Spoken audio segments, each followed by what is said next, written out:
네, 지난해 한 수입 화장품 브랜드 연구소에서 한국 여성 700명을 대상으로 조사를 했더니 하루 평균 화장하는데 40분 정도를 쓰고요. 또 매일 사용하는 기초 화장품이 13개로 나타났습니다. 이 화장품 많이 사용하는 분들 특히 주의 깊게 보셔야 될 것 같은데요. 최근 한국유방암학회가 화장품에 들어가는 대표적인 보존제 성분인 파라벤이 유방암을 유발할 수 있다면서 정부에 역학 조사를 제안한 것으로 MBC 취재 결과 확인됐습니다. 보도 내용 함께 보시죠. 지난 15년 동안 유방암 환자의 증가세는 가파릅니다. 우리나라만 해도 4배. 여성들의 초경은 빨라지는데 출산은 늦어지고 모유 수유 비율도 떨어졌기 때문에 유방암이 늘었다는 게 주된 분석이었습니다. 그러나 이것만으론 설명 안 되는 환자들도 속출했습니다. 모유 수유했고 육류 같은 거를 좋아한 것도 아니고 저도 잘 어디에서 왔는지는 잘 모르겠어요. 그런데 영국의 한 대학이 최근 화장품에 들어가는 파라벤을 정상적인 유방세포에 노출시켜봤더니 세포가 계속 커지거나 또는 죽지 않고 다른 곳으로 전이되는 모습을 보였습니다. 암세포와 똑같은 성질로 변한 겁니다. 한국유방암학회는 영국 연구 결과에 대해 고농도의 파라벤이 DNA 손상을 일으켜 암을 유발하는 게 증명됐다고 평가하면서 파라벤과 유방암의 관련성에 대한 정부 차원의 조사가 필요하다고 밝혔습니다. 화장품같이 저농도로 오랫동안 사용했을 때 그 결과는 아무도 장담할 수 없기 때문에 전 국민을 대상으로 전국적인 정부 차원의 조사가 필요할 것 같습니다. 네, 이 파라벤의 유해성 논란은 우리나라뿐만 아니라 전 세계적으로도 꾸준히 제기돼 왔었는데요. 파라벤에 대해서 들어는 봤는데 정확하게 어떤 성분인지는 잘 모르겠다는 분들 많습니다. 자료를 보면서 설명해 드리겠습니다. 네, 화장품을 구성하는 성분 먼저 크게 4가지로 나눌 수가 있습니다. 가장 먼저 정제수, 그러니까 물이고요. 여기에다가 미백 효과나 주름 개선 같은 이 화장품의 기능성 성분이 또 추가되죠.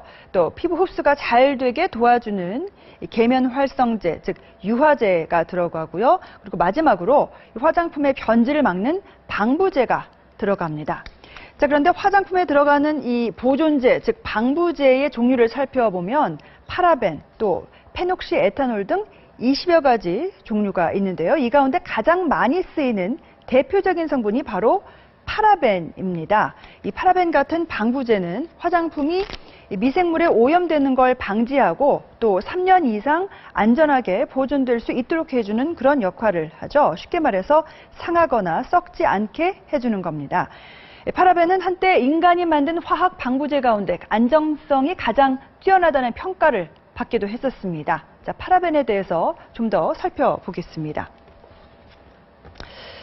네, 이 파라벤은 1920년대 미국에서 개발됐는데요. 화장품뿐만 아니라 치약, 샴푸, 또 의약품 등 이 다양한 품목에 매우 폭넓게 사용되어 왔습니다. 자, 그런데 10여 년 전부터 영국과 유럽을 중심으로 파라벤의 안전성 논란이 제기돼 왔었는데요. 파라벤이 체내에 들어가면 여성 호르몬인 에스트로겐과 유사하게 작용을 하면서 호르몬 교란을 일으키고 또 암을 유발할 수도 있다. 이런 문제가 제기된 거죠. 자, 그런데 파라벤이 실제로 암을 유발하는지 그 인과관계는 아직까지 밝혀지지 않았습니다. 하지만 유력한 증거들이 여럿 발견되면서 유럽에서는 이 파라벤 허용 기준을 점차 강화하고 있는 그런 추세인데요. 자, 유선경 아나운서, 이 파라벤에 대한 규제, 유럽과 우리나라의 이 규제 기준이 다르다고요? 네, 그렇습니다. 이 방부제 성분은 파라벤은 종류가 다양합니다. 그런데 우리나라 식약처에서 화장품에 사용해도 된다고 허용한 파라벤은 모두 7가지 종류입니다. 이 가운데 이 페닐파라벤은 지난 9월 식약처가 법조항을 바꿔서 올해 말부터는 사용을 할 수 없게 됐습니다.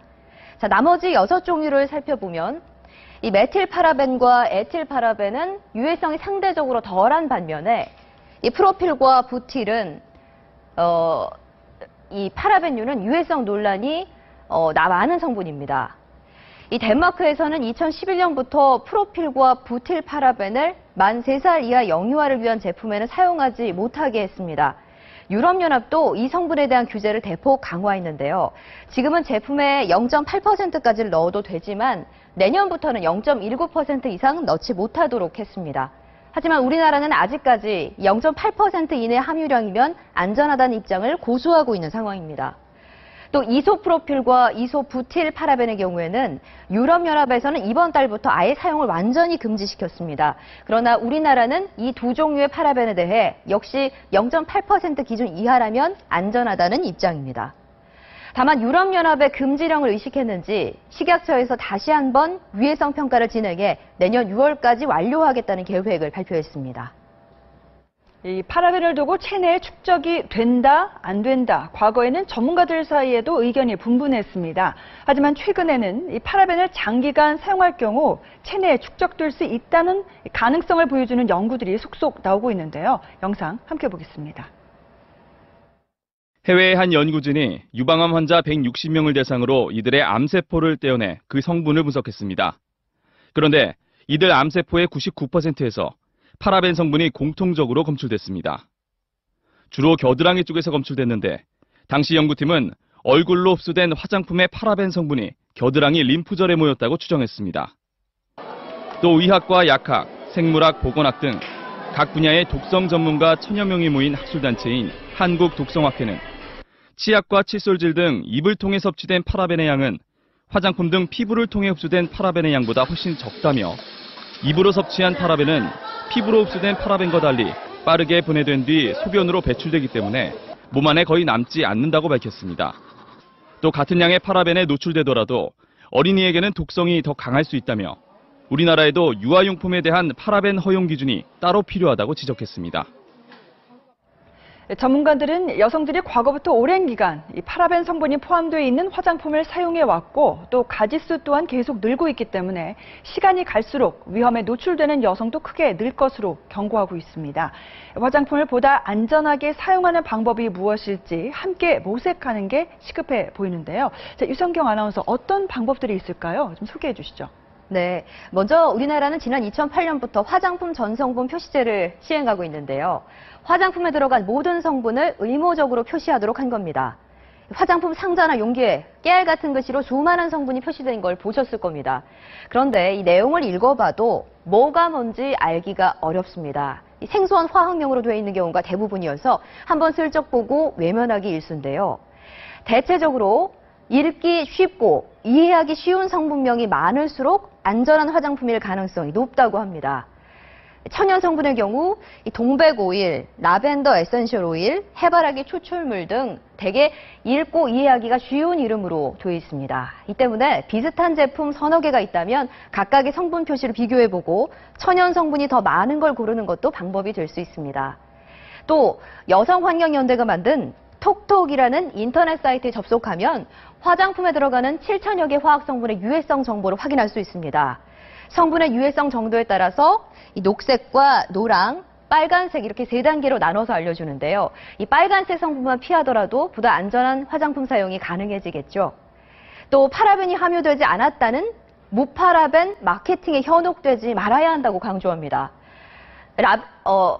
대신에 들어간 이 대체 방부제가 이전보다 더 안전하다는 근거가 없기 때문이라고 하는데요. 결국 성분 하나를 하나하나 검색해봐야 제대로 알 수 있다는 얘기겠죠. 마지막으로 한국 여성들에게 가장 필요한 건 화장품 다이어트입니다. 이 모든 제품을 천연 화장품으로 바꾸는 건 어렵다 하더라도 가짓수를 줄일 수는 있겠죠. 먼저 클렌저로 세안을 하고 토너를 바른 뒤에 로션, 에센스, 크림 이 세 가지 중 한 가지만 사용을 하고 자외선 차단제로 마무리하면 화장품 사용 가짓수도 4단계로 축소가 돼서 파라벤 함량을 대폭 줄일 수 있다고 전문가들은 조언합니다.